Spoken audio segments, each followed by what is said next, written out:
কলকাতার new market এলাকার একটি হোটেলে ভয়াবহ অগ্নিকাণ্ড, শিশুসহ 9 বাংলাদেশের মৃত্যু, গুরুতর আহত 6।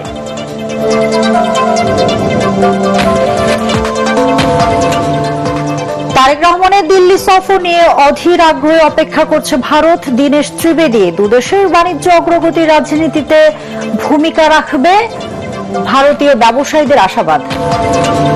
তেজগাঁও অবৈধ অটোরিকশা চার্জের অবৈধ সংযোগ বিচ্ছিন্নের সময় স্থানীয়দের বাধা, সংঘবদ্ধ চক্রের বিরুদ্ধে কঠোর ব্যবস্থার হুঁশিয়ারি বিদ্যুৎ বিভাগের। ঝিনাইদহে গড়াই নদীর তীব্র ভাঙন, নদীগর্ভে 600 একর ফসলি জমি বিলীন, চরম আতঙ্কে দিন কাটাচ্ছেন এলাকাবাসী, দ্রুত ব্যবস্থা নেওয়ার দাবি। এবং চিকিৎসক ও জনবল সংকটে জয়পুরহাট সরকারি হাসপাতালের স্বাস্থ্যসেবা ব্যাহত, মিলছে না ওষুধ, চরম ভোগান্তিতে এলাকাবাসী।